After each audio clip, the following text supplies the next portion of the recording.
everybody. Welcome to the Rush Development webinar. This is Chris P. And today I am joined by Ian Barker, who was just with us on March 5th, and his cohort Vince Ganzberg from the USC, formerly the NSCAA. Thanks both for joining us. Thank you. You're very welcome, Chris. Thank you for having me. If someone could just type in that they can hear us, you can't see me because I turned off my camera to help with the sound. Technological issues as usual. But thank you. I see things typing in. Since we heard from Ian on March 5th, and I can send that replay out on his journey, we're going to ask Vince about his journey. Just for the interest of full disclosure, Vince is jumping off at around 11:30 because he has a webinar for the USC. So bear with us, and please welcome Vince and Ian. And Vince, tell us about your journey. Thank you. Well, are you asking like my journey in soccer or my journey as a coaching educator? Both.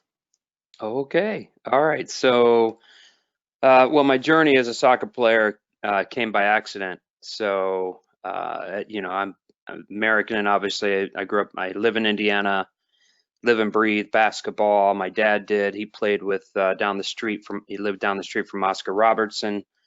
So basketball was very much ingrained, and I played basketball, football, baseball, and played them all at the local YMCA. And then my dad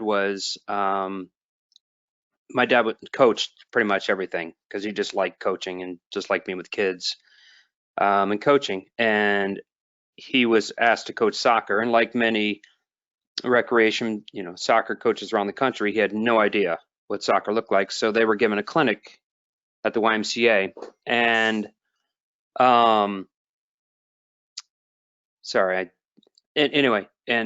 basically he said, "Do you want to go?" And I was in 5th grade, and I said, "Yeah, that'd be great." And so I went and had no idea about soccer. He's like, "Do you want to sign up?"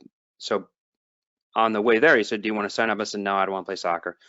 And after I did the clinic, I said, "Dad, can you sign me up?" Because what happened was the Indiana University men's soccer coaches and team ran the coaches clinic for all these YMCA coaches. And I loved it. And there was a guy, the assistant coach by the name of Donnie Rawson, who ironically 15, 20 years later, actually longer than that, 25 years later, became my boss. But I'll never forget, he said, "Hey, you're pretty good." And I never kicked the ball before in my life. And so I signed up, and I got lucky enough to be coached by a man named Dr. Alan Katner here in Indianapolis, English coach. And he was one of the coaches that I remember to this day. He used to call all of us, this is before soccer was a year-round sport. He used to call all of us in the wintertime just to check in on us, for an hour. And this is landline days, and, we'd all just sit and talk to Doc. And, he was just one of those coaches that I always remember because he cared not just what we did on the field, but he really genuinely cared about us off the field. My dad was a factory worker and laid off, and Doc was one of those coaches that actually said, don't worry about paying to play. I'll get it covered. So he did. So I'm always grateful. Unfortunately, he passed when I was in college. So that's part of my journey. And then when I went to college, thanks to Doc, by the way, who was an advocate of me, for me, and went to college at Bethel University now, a little NAI school. Graduated with a teaching degree.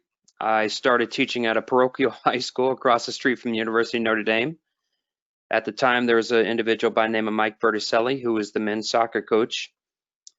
He had a vested interest in me as a coach because his son was in 8th grade getting ready to play for me at the University of Notre Dame. At St. Joseph High School. So he came and he watched one of our games. We were playing an inferior team. St. Joe High School, were playing an inferior team. It was one of those games where it was, 0-0 at halftime. Your team's playing awful. We should be crushing them 4 or 5-0, and then resting everybody else so we can get ready, for the rest of the tournament. So it was a halftime talk that Bob Knight would have been proud of, and we went out and scored 6 goals. Well, at the end of the game, my assistant coach at the time, who was also a mentor of mine, said, "Hey, Mike Berticelli's in the stands and he wants to meet you. He wants to talk to you." I'm like, okay, here I was 23 years old.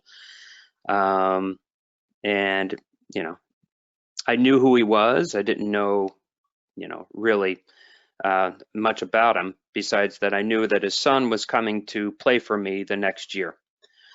And afterwards, so I met him and he said, "Hey, my name's, Mike Berticelli." I'm like, "Yep, I'm aware." And he said, "But can I have a copy of your halftime speech?" And I said, "Why?" And he said, "Well, because if I can get my Notre Dame guys to sort of score 6 goals in a half, I'm set for life. I don't have to worry about moving, and I'll have my job forever here at Notre Dame." And then he put his arm around me, and I'll never forget it. He said, "Have you ever taken a coaching course?" And I said, "No." And so he convinced the high school parents to pay for my way for the national diploma. At the time we were the NSCAA, and where he was at the time, he was the director of coaching for the NSCAA, in addition to his duties at University of Notre Dame. And I took the course, and because I played soccer and I was a teacher, I didn't really know how to organize like all my soccer knowledge into an effective training session, and that's what the national diploma taught me, and it completely changed my life. And his boy came and played for me for the next year, actually the next 4 years, and Bert and I became really, really good friends and very close. So that was part of my journey as far as coaching is concerned too, because I went on to be a high school coach for next 13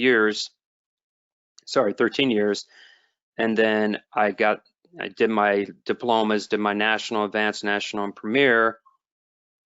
The job in Indiana youth soccer opened up, and I applied, and I got it. And they said, "Well, now you got to go get your federation stuff." So back then we could cross over. So I took my B and my A and became the director of coaching for Indiana youth soccer for 10 years. And after that 10 years, I went back to high school teaching. I don't know what I was thinking, but I went back to high school teaching and coaching, and it changed so much. And if any teachers are on this webinar, you know that you're really governed by bells and walls. And when you're out of teaching and you go into the real world, we don't have bells and walls, restraining you. It's tough to go back in that box. So I struggle going back into teaching and coaching after being a director of coaching for youth soccer in Indiana for 10 years.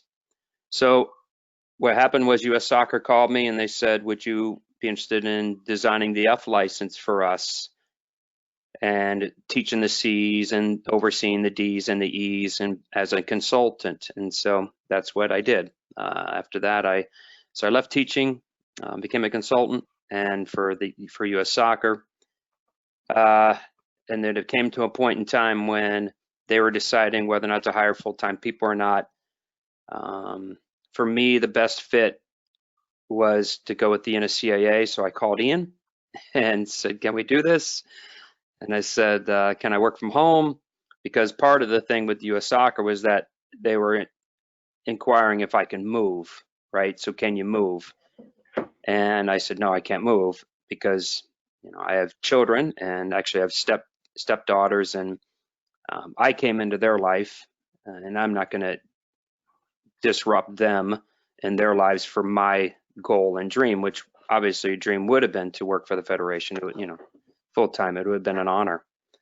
And I did, but I was just a consultant at the time. So I pretty much just called Ian and said, "Do you have something for me?" And so I think I'm going on 5 years. The last 5 years we've, I don't know, been working together. So it's been a privilege. And the NSCA is the organization I came up with, right? So as a young coach, and Mike Berticelli putting his arm around me and saying, "Have you ever taken a coaching course?" And it completely changed my life. And so Sorry, it's a long answer to your question, but that's my journey. So from, No, you know, as far as it's playing fantastic and and coaching. fantastic, coach, and gives us a lot to unpick there. And you know, as you can't see my camera, but hopefully people can hear me okay without the delay. But you spoke a few names there, and you know, Ani Rawson, Indiana University, Dr. Katner, you know, who sadly passed, as you said, but then Coach Berticelli, right? Not Petrocelli. Yes. Yep. Okay. Yep. And I met Petrocelli through Bertizelli. So there you go. Yeah. Okay. But, two Italians. So that brought you to the USC, which kind of full circle. And Ian, do you want to talk a little bit about the impact and influence that Vince's work is having with the USC? Yeah, I mean, I might start with the punchline. Yesterday we broke up about 500 member clubs, and we called them, 10 of us took a list and we called the member clubs. A lot of voice messages and a lot of nice chats, because we weren't selling them anything. We weren't asking them to renew their membership. We were just seeing how they were doing and if we had content to share. And I got into a conversation with a gentleman that Vince and I know called Tom Geis, who's got a club in Indiana, and he was thanking me for Vince working for United Soccer Coaches because Vince does so much for the Indiana community. And so when we were chatting back and forth, the one compliment I gave Vince particularly was that when people work with Vince, players and or coaches, and we have a wide range of coaches, including your audience, everybody feels respected, which I don't know is true all the time in different clubs and organizations and associations, where people necessarily feel that that association is for them, that it's like somehow it's exclusive and you've got to be this level of coach, or it's got not the content, the gravitas, the content.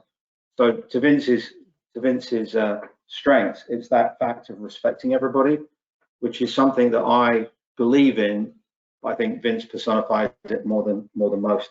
When I came into the job, there was a full-time assistant. He left quite quickly, went back into actually being a pastor, because he was a religious gentleman too, Doug Williamson.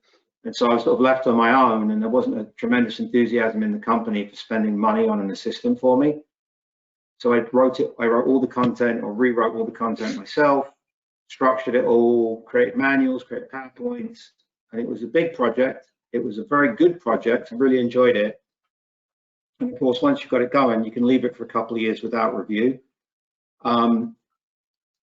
But then as my job evolved in the office, tons of meetings, a lot of meetings that are maybe a bit too long and a bit unnecessary at times, lots of strategic things that go with the title of director. I was not paying attention to the content creation and the content management and the content revision. And so the perfect fit was probably one of the top 2 or 3 soccer curriculum designers in the country, Vince, who didn't want to work or couldn't work in a full-time office and relocate to Kansas City and sit through some of the meetings I have to sit through and do some of the stuff I have to do. So it was perfect. And although Vince and I are quite different people in some regards, we're completely aligned in an educational vision. So, you know, we've argued back and forth or discussed back and forth how much in-person time relative to how much virtual time, relative to how much community practice where it's a live event like this. And so we don't always agree, you know, should it be 3 days or 4 days? I mean, we're not completely simpatico like that. But in general, we feel like we have a reasonable idea of what the public want. And more importantly, we have a really good idea that we don't understand the breadth of the public all the time. So Vince was a state director in Indiana, I was a state director in Minnesota. Minnesota, you've got Metro, St. Paul, Minneapolis, super rich clubs, super rich coaches. And then you go up to the Iron Range or you go up to the North Dakota border and it's a little bit different. And we had to provide as the state for all of those. And that's what Vince did with Indiana. And that's what we try to continue to do with United Soccer Coaches. Now, can I put on content that will get Peter Vermees and Bruce Arena on? Probably not, right? It's probably not our realm. But can we put content on, well, that college coaches and high school coaches and youth club coaches and grassroots coaches could all come in together and enjoy? And I think we do that really well. And I think that's really down to Vince's inspiration and then my support of Vince. So when we do these webinars, we're doing 11 o'clock Central and 3 o'clock Central every day, 15, 20-minute webinars. Some are very laid back and relaxed. Others are pretty intense, because we did the payroll protection one that was really good. We did one with high school coaches, club high school debate. We talked about autism awareness yesterday. Those are designed to speak to as many coaches that are interested. And it's not our job necessarily to make everybody interested, but I think it is our job to try to provide content that those that are inspired to learn and do better can come and find. So that's what Vince and I do together. And we've spent a lot more time together since March the 16th when my office shut. This is I'll be on 5 at least today. We're on 4 at least tomorrow, and I'm sure a couple more will come up. So actually right now, I think Vince would agree, we're both working a little bit harder. Yeah. Not at weekends, obviously, not in the evenings, but we're working a little bit harder than we probably were before this all happened. Yeah, yeah, true. Vince, anything to add to what Ian said there? Well, no, and obviously I will always be thankful and very grateful that Ian has given me the opportunity to work alongside him and learn from him, and with him, and most importantly, to just work with someone that hopefully values, what you do in education, and not only that, but just working with an organization that I started with that really, set my life path. At the end of the day, I went to play college like most kids, but then all of a sudden I meet this guy named Mike Berticelli who's with the NSCAA, and then it just all connected. And so no, but I'm very, very fortunate to and blessed to get to work from home, that he allows me, and which he allows me to do. And I'm sure he's maybe had to fight to keep me at home, because I think some people in the office might want me there full time in Kansas City. So I'm very thankful and grateful. I'm very blessed to do what I do for a living, which is hopefully just educate coaches and make sure that the overall message is that you coach people first, you coach players first, and then, in my humble opinion, in one bald man's humble opinion, and then soccer comes second, and well, I think sport comes second. So I think that's huge, and on that, I think that's a nice segue. I'm going to unmute someone because they have a few words they'd like to say to you. So I'm going to unmute them. Vince, this is like this is your life. Yeah, it is like this is your life. So I'm trying to unmute. Ayanero, you have to unmute yourself too. So actually, I'm trying to unmute Henry, but he wouldn't. And Henry just wanted to. He wouldn't unmute there. So I'm going to say. He said, "Coach, this is Henry Ayanero." Hello. Henry, you there now? Go ahead. We can now. Yes, go ahead, Henry. Well, I'm sitting. I'm sitting here. I'm sitting here, and I'm hearing Coach Ganzberg talking about his story, and I just have to type it in and say right away. I was in college. I saw a coach that always invite me to his training session and just trying to guide me through coaching. And I was, he'll brought me to a camp, and I'm just trying to mimic exactly what he's doing, his energy, what he's giving back to the kids. And I just want to say thank you. Ever since I've left college and I continue to coach, I've always wanted to do the same thing and bring the same energy that you bring in to help young soccer players. Well, thank you, because of Henry. You. Yeah. Oh, Thank you. Because of you, I am who I am today, coaching, loving the game, giving back to the children all over the country. So I just want to say thank you. Thank for you everything that you've shown me. So no, Henry, thank you so much. And yeah, well, you have a gift from God to do what you do. You're amazing with children, and they, and that's a gift. And So, and to get that compliment from you means a lot. So thank you.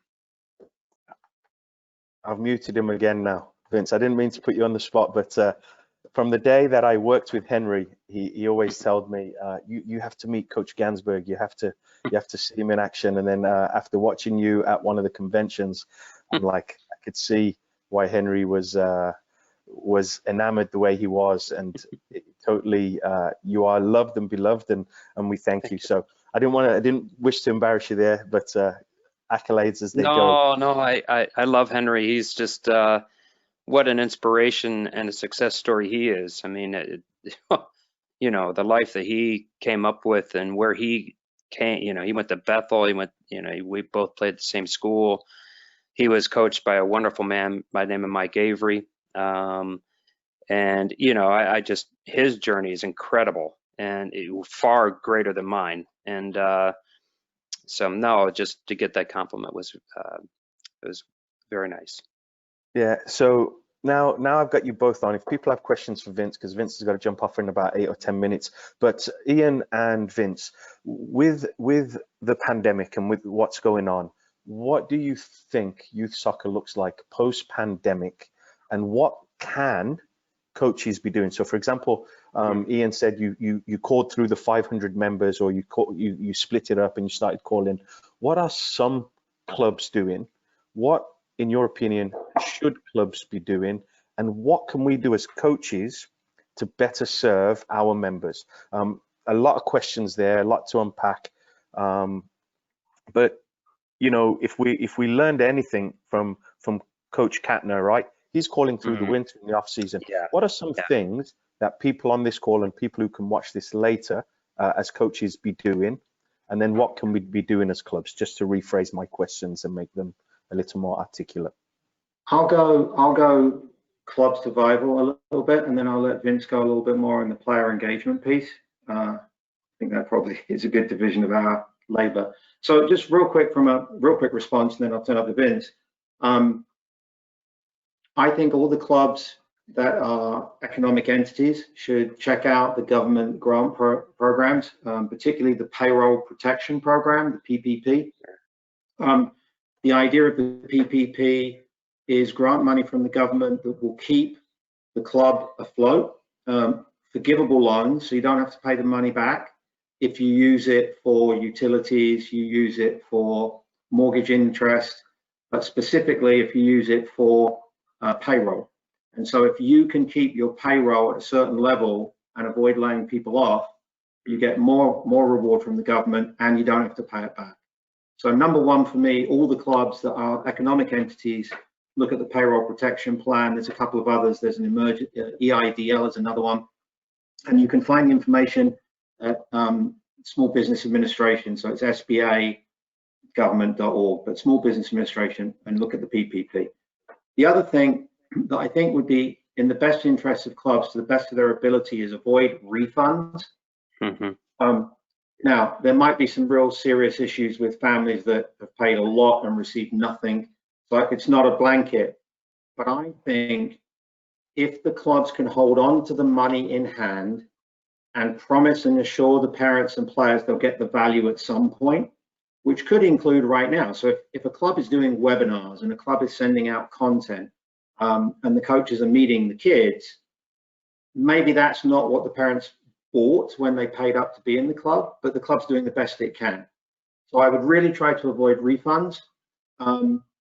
But of course, we're clubs, and so what we're trying to do in the United Soccer Coaches is not trying to sell people things right now. We're not trying to sell more memberships. We want to do renewal. We've deferred some of the pricing. We've tried to express value so that when this is over, people will say United Soccer Coaches was there for us, just the same as Rush was there for us, just the same as the local high school was there for us. And now we're going to repay some of their kindness by remaining loyal to that brand. We're going to lose some clubs, some that don't deserve to go, and some that probably were financially set up for disaster and were perhaps too greedy. So there'll be a balancing, but I think clubs can do some intelligent things to protect the club, because if the club isn't healthy, you can't provide for your kids and parents. So it's not cynical to make sure that the Rush organization or United Soccer Coaches can keep the doors open, because if we can't keep the doors open, we can't provide the services that everybody loves so much in the first place. So that's sort of more of the economic model, Vince. Yeah, you know, as far as the player engagement model is concerned, I mean, you know, player engagement, you know, we've seen everything from, you know, I created an app, as you know, Chris, you know, just so clubs can share with their kids. You know, I hear coaches are having Zoom calls with their kids and all that, you know, and I do go back to Doc, you know, Dr. Katner, and, you know, I still remember to this day, I mean, you know, where I was, you know, when he called, and I mean, almost every phone call I remember, and just calling a kid individually, you know, might go a long way too, you know, in keeping them engaged, as opposed to doing Zoom calls. And unfortunately, though, today, right, there's unintended consequences, right, if you call a kid individually, you know, and so back then, you know, Doc could do that, right, because we weren't worried about that. My mom and dad weren't worried about Doc being a pedophile, you know, or whatever. I mean, he was just Doc, and he cared about us. But just finding unique ways to connect with them, whether it's, you know, through Zoom or through sending them, you know, YouTube videos and challenges, doing Flipgrid, like we had the presentation, one of our first presentations on the webinars that we've had was how to use Flipgrid, you know, and that's safe, right? I mean, that's safe and it's to use, but you can also really engage with kids. Another one that Ian and I picked up on, or Ian actually found, was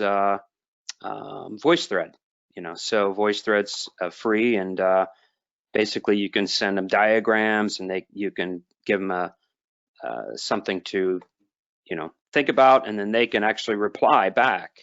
And so it's like an engagement there. And so there's lots of ways you can engage them, but at the end of the day, I mean, just, you know, trying to reach them individually as best you can, and keep them interested. And I think one of the good things that might come out of all this is that kids are practicing more at home, just because they're bored out of their minds. And so now maybe they are getting against a kick wall, and they're like what I used to do, you know, I lived in apartment complexes, so I destroyed the patio fence, like the slats on the patio fence, and my mom would tell me to go change to another apartment. And so I'd find an empty apartment, and I would just, you know, but that's because we had nothing else to do, right? We didn't have all the distractions that kids have today. But I'm hearing and seeing a lot of clubs are saying their kids are out there doing stuff, you know, and getting better. And so maybe then, you know, we'll, you know, when we talk about a post-Rona world, you know, maybe we'll get kids that are more comfortable with the ball just because they've spent more time with it. I don't know. We'll see. We don't know. I think that's interesting, right? And I think before we started recording, Ian talked about how does that first practice look like when we get back, right?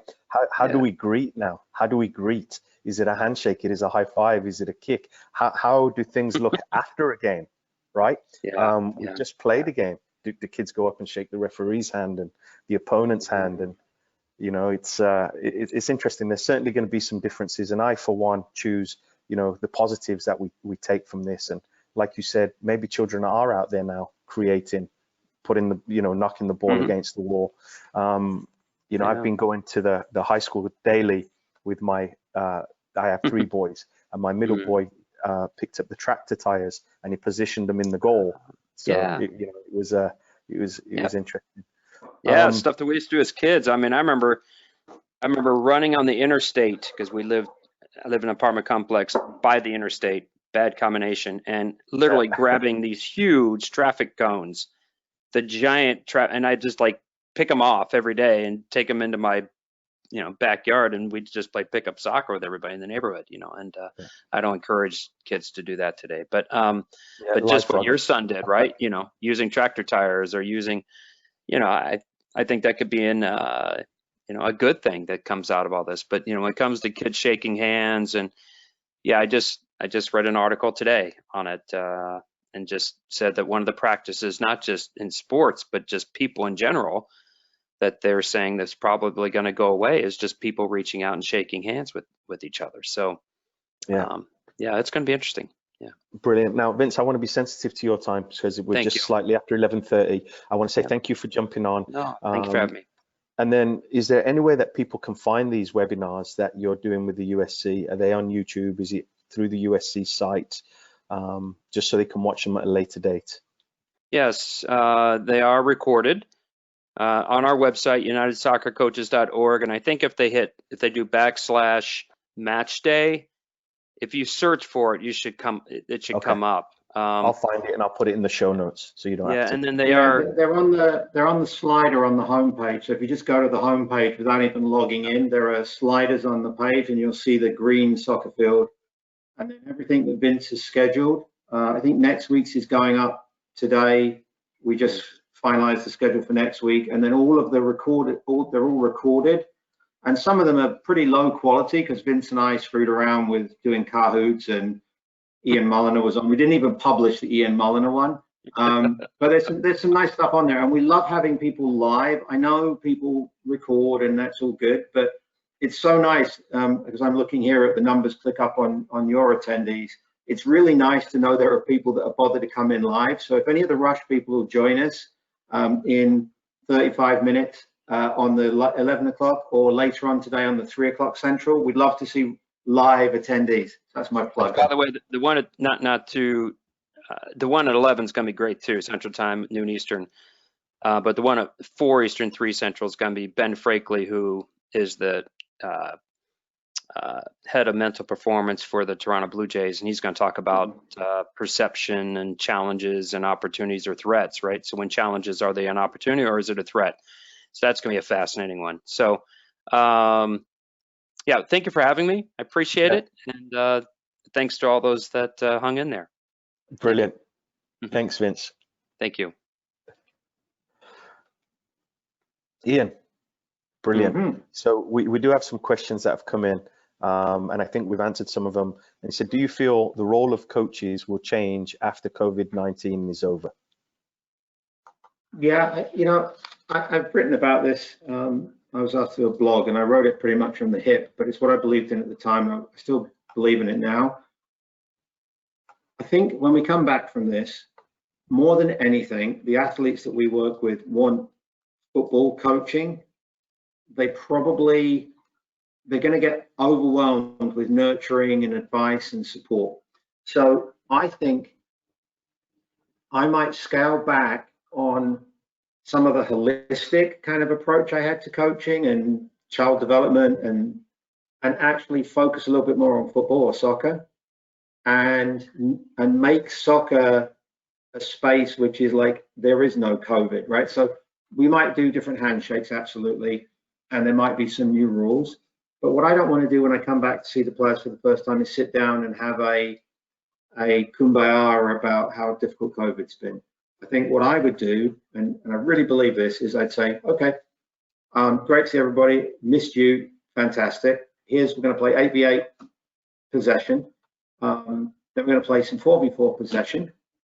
And then at the end of the training, just say, hope everybody's nice and safe.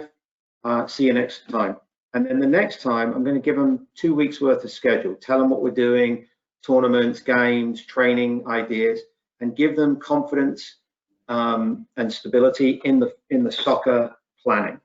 And then maybe, at the end of the season or after a couple of weeks, we'll sit down in a circle and just say, how was it for everybody being shut down? But I just think we don't want to be amateur psychologists at this time. I think we want to be football coaches, teaching technique, simple tactics, keeping the kids fit, happy, active. That's what I think we should be doing. Yeah, I agree with you. I think they're going to be so just eager to get back and be around each other, right? And I think the psychosocial stuff that's going on now through the Zooms, asking them, well, how are you feeling? What are your struggles? What are you doing? And when we are eventually allowed to go back, I think it's so key. They're just going to want to run around. Maybe it's someone who needs to smash into a tackle to feel that, because it's however months of frustration pent up, right? Yeah. But I think so that's we were huge. talking to this guy Ben Freakley, who currently lives in Florida, because that's where Toronto Blue Jays training camp is. So Ben's former college soccer coach, but he's now a psychologist with the Toronto Blue Jays. So we were chatting with him, and we were talking about what kids do and don't need, and what the Major League Baseball players do and don't need. And what he said is, and this is what he's talking about at 3 o'clock Central, is that people have a challenge mentality or a threat mentality. So there will be some people out there that are very much glasses half empty with the COVID.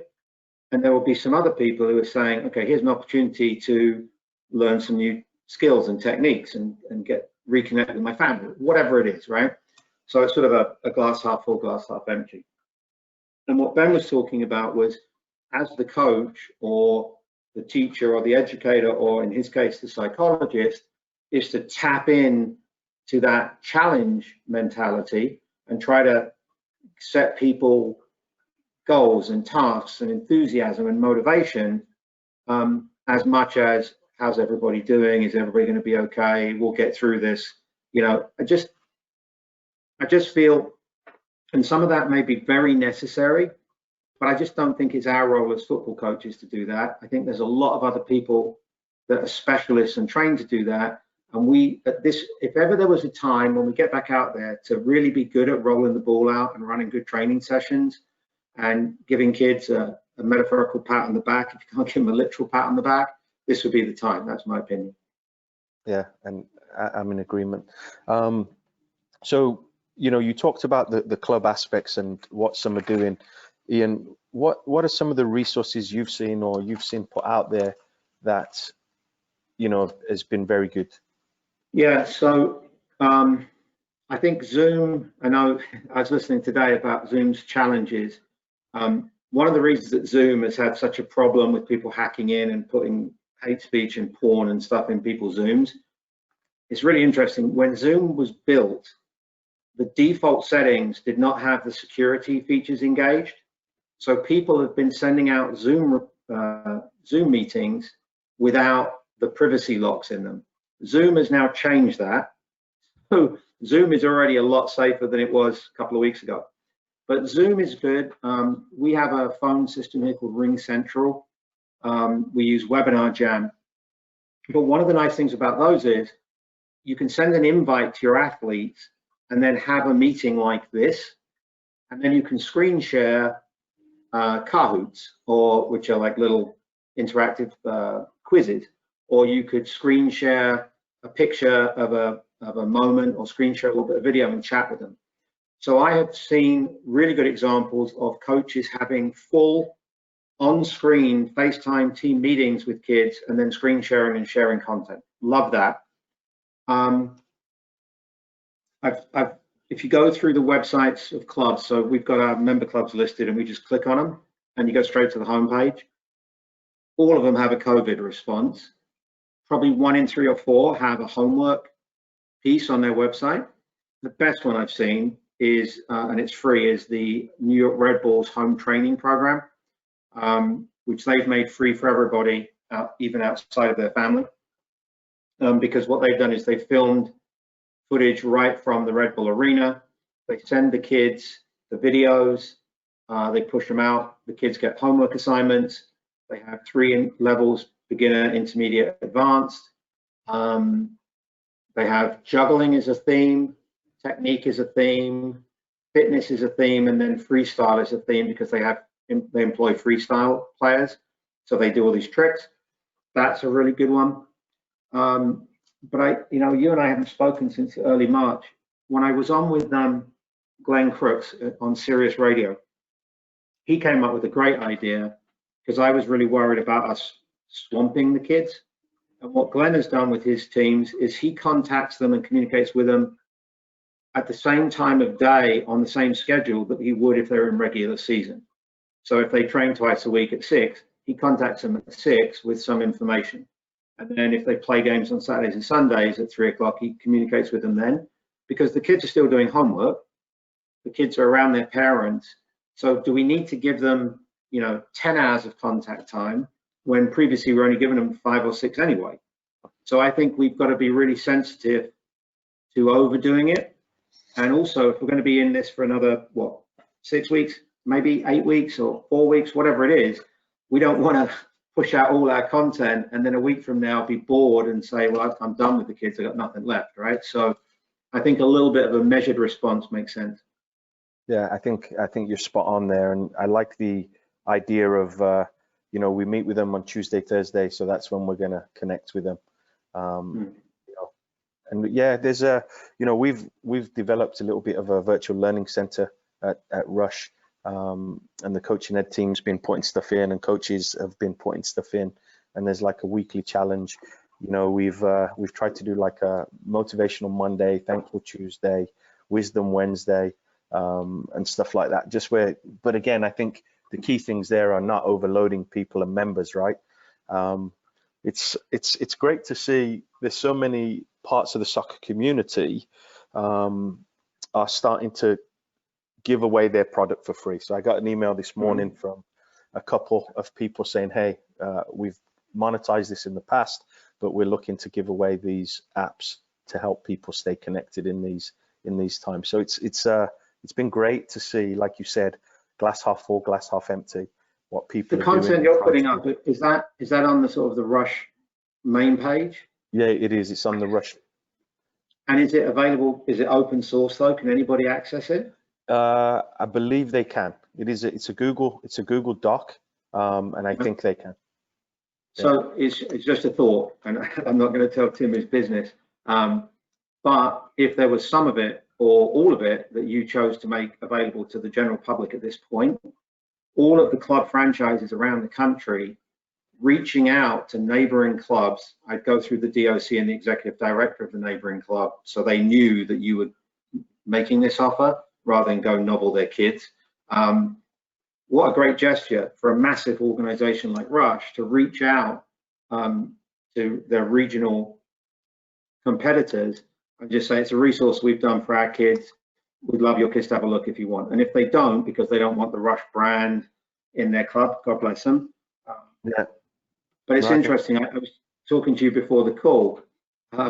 If you listen to any news, any major news around the world, blood-letting civil wars and misery are all being put on ceasefires. People are putting down their guns and their hatred of each other on religious basis or political reasons to try to get through COVID. So if Colombian rebels who've been fighting the government for years are put on a ceasefire, and people in Syria are putting on ceasefires and so on and so forth, maybe we can work out a way of getting along here as US Youth Soccer, US Club, AYSO, US AAA, USSSA. I mean, there's, yeah. So I'm kind of, I think it's actually it's been really nice because I sent out an email to our member clubs the other day with the wrong link. I sent it to 330 people with the wrong link. So I wrote an email back saying, I'm a bloody idiot. I'm sorry. Here's the correct link. And a bunch of people said, don't worry about it. We're all going mental at this time. God bless you. As opposed to getting slaughtered on social media, I actually got more love for making a mistake than it would have been the normal case. That was good. Yeah, so owning it though as well, right? And then getting it back. But well, I make lots of mistakes, so it's not difficult to own them. Yeah, I hear you. So I love the idea of just sharing. Yeah, we've been sharing with some local coaches here, and we have like a curious coaches club, and we've done a couple of Zoom meetings, and then we've actually shared webinars and said, okay, and we've done what with the jigsaw learning, Ian, actually with the article that you sent, and we've said, you three people, this is an hour long. You guys give us the first 20 minutes, you give us the last 20 minutes, and then we're having our coaches present back. And we've opened that up to other clubs, but other Rush clubs as well. But locally, just getting on, just to see what we can do to move the ball closer to the goal when we finally get back out there. I think, looking at this now, looking at the pledge, I think this now even becomes even more important, right? When we look at number one being soccer unites us, character first, the rule of fun. Now kids are going out and creating their own fun. The game is the teacher. The game has to be the teacher now. to some degree if they choose to follow what the coaches send out, or if they just go out themselves and try, right? And Yeah. you know, well-being counts. You know, I think about the state of how people are going to be when we actually do return to play, and you know what that's going to be like. You know, so. Well, I mean, it's funny because I wouldn't say I'm a super optimistic person by nature, but I'm quite heavily invested in the stock market, and it got slaughtered, obviously, like we all did a couple of, 3 weeks ago. But I didn't take my money out, which was good because it's gone up. So part of that thinking is that when we're through this, there'll be a lot of people with a lot less money. There'll be a lot of people without jobs. But I think in general, around the world and country, people are going to be like, we're out, let's have a street party, let's celebrate. I think there will be, I don't know that it'll be very sustainable long term, but I do think there will be a really big celebration. And I think back to sporting activity, back to being with your friends in person is going to be part of that tsunami of excitement and enjoyment and appreciation of what we took for granted before.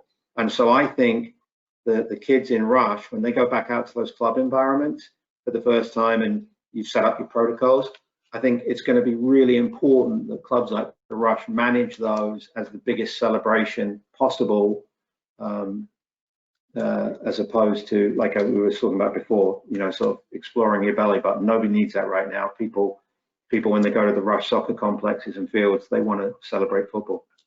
Yeah, I agree. And we just got a question come in from Debbie, and I think we were touching upon this. Is with the virus, which may last for a couple of months, if not longer, young children ages 5 to 10 who can't comprehend what is really going on, how do we deal with the psychological aspect of that? Yeah, there was some interesting articles in Soccer America about the mental health impacts for children with these different social isolations and things. And then, the extremes, there's concerns about kids that are in toxic environments in the home. Now that the relief of school or the relief of sports or going to the park is not there, they're around the abusive situation more. I'm not an expert in this, and I don't want to offend anybody or say anything that I shouldn't and get out too far. But what I do think is possible is if people have got simple technologies, smart devices, FaceTime, I think getting the children into social settings, albeit they electronic, or maybe you stand on the deck of your house and you can talk to people in the backyard, or you can stand on your front lawn and talk to the people across the front. You see these wonderful images from places like Spain and Italy, where every day people go out at 6 o'clock and sing from the balconies and stuff like that. I just think we have to help children. We have to help them study in a different way.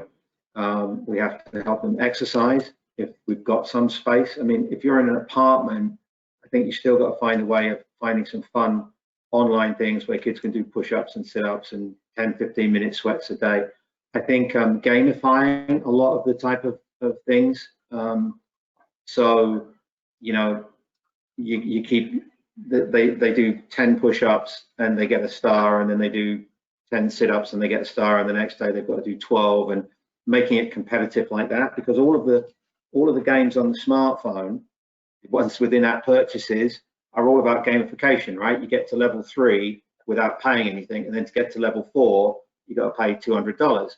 But kids love that gamification. So, Debbie, I'm not an expert in this stuff, but I think if I had kids around my house, I would be keeping them mentally active and socially active to the best of our ability. Maybe it's keeping a journal, right? Maybe it's sharing a couple of lines a day of positive journal. But I think there are things we can do.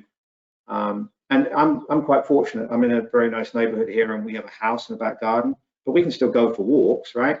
So what you see when you're walking around is you see people observing social isolation, but then you see quite big groups together with a dog because those are families, and so they can stay close together because they're close together in the home. So maybe it's just going for a walk twice a day for 15 minutes and just seeing that the sky is still blue, you know? Yeah, I think that's huge, you know, getting outside. The other things are, like, I have 3 boys, 3 teenage boys, and one of them got a letter from his teacher, which I thought was brilliant. You know, we've seen pictures on the news of teachers driving through the neighborhoods of the kids they coach, you know, and I know Debbie has been receiving pictures that the children have colored for her. So we made like a rush coloring and sent that out for the younger ones so they could send back and stuff like that. But just, yeah. I've got one crazy idea.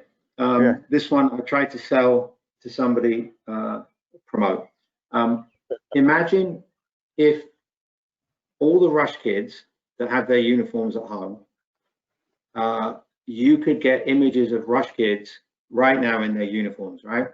So if they're in the right neighborhoods and the parents give them permission, you reach out to some people in your community, maybe older people, maybe people that are a bit more infirmed, and you ask them if you'd like them to do a grocery run, right? So the parents, a rush parent and the kid, do a grocery run for a neighbor that maybe is health impaired and doesn't want to go out. So now rush children call people in their neighborhood and say, hello, I'm Ian from down the street. Do you need any grocery shopping done at the local 7-Eleven? If the person says yes, and the mum and dad are happy, the kid goes with the mum and dad, they do the grocery shopping, and they deliver it in their rush jersey. Imagine if all the little rush players in America were erstwhile grocery delivery people for people that couldn't go to the grocery store. That'd be pretty cool. Yeah, I agree. So Trent Frederick from Florida said he made things for rush players to hand out to older members in their community. So there's a lot going on. But Ian, listen, I want to be sensitive of your time, and I know you've got another one coming up at 12. And this was I've got 11 Central. Yes, I got one at 11 Central and then one at noon Central. So yeah, it's a busy day. Yeah, no, I hear. Trent says he had errands. He had the rush players run errands for the older members, which is, you know, I think Aston Villa did that. I'm a Villa fan, and I got, you know, this is what we're doing. They got stuff, little messages and stuff like that. But MLS has a website, MLS Unite. It's on the main page, but it's MLS Unite, and it lists what every single MLS club is doing in its community. So if you're a rush club near an MLS franchise, you might want to tap into what the MLS club is doing. And MLS put a bunch of different resources on there, but I thought that was a really good idea. And maybe that's actually something, a rush initiative, right? So on the main page, you list all of your franchises and those that are doing something in their community, like the gentleman in Florida, you celebrate that. But I thought that was a really clever thing of MLS. You've given me 2 good ideas there, among the other many. So, but if there's no other questions for Ian, I'd like to thank Ian and Vince for the role that they're playing and what the USC is doing for clubs around the country, and just the advice, Ian, I thought was huge on club safety, right, on club survival. You know, I know we're getting inundated with refund requests. I'm just wondering what the language around that looks like. You know, so like I say, I send out weekly information for players every Monday. Here's some challenges, and generally the responses are, you know, refund wise. And of course, I don't deal with the refunds, that goes through the admin office. I'm just wondering, you know, what advice, as advice is our core value of the month, what advice would you give someone like me who's kind of on the front line and then having to deal with that refund request? Maybe that's a conversation offline. I don't know. It's very difficult, because if people are just wanting refunds because they feel the club is not providing the service, I think the club continues to provide a service, right? Potentially. So if you've just shut down and you've stopped talking to them and you've kept their money and you haven't communicated what your plans are, you can reasonably expect a refund request. If, however, you get out in front of it and you say, okay, you know, you pay for a tournament, we're not going to be able to go to the tournament obviously in August, but we're looking at options in the fall, subject to everybody's availability. We've got these plans of what to do. We've taken some of your money and we've invested in this online platform because we're doing virtual team meetings. I think there are ways around it. Now, of course, you know, I can get my hotels fully refunded right now for bookings I made pre-COVID. So there's back and forth with it. But I think we all know you can over communicate with the parents, right, and give them too much information. But I think this is one where a little bit of stability and a little bit of, okay, you know, we've got money in hand. We're going to use that to keep Coach Bill in the club, and Coach Bill's going to do these online programs for you. You know, if you're saving, if you as the club, some of your clubs are saving money on staff wages right now because you're not paying the coaches on an ongoing basis, the money you were going to pay the coach, which you've collected from the parents but you're not paying the coach, could you purchase some virtual content for the kids, right? So for example, my colleagues with iSport Analysis have like a $50 solution where you can send the kids your video of your teams or off the internet, and then the kids can tag it up and send it back, and they can share the video clips, right? So you might choose to invest some of the money you've collected in another value add to the parents, which would be legitimate. And then, you know, you got a lot of smart people, you got a lot of coaches that know. So maybe if I'm the club director and the parent calls up, I go to the coach and I say, what is the situation for this family? Because they might be needing relief or deferral of fees. Because what we've done with United Soccer Coaches, we've deferred fees. We've had a lot of people that will just up their renewal because they just want to get renewed and stay connected. But a lot of people said, no, we still want to be members, but we can't afford it right now. So we pushed it out, whatever it was, a couple of months. So I think there's different ways.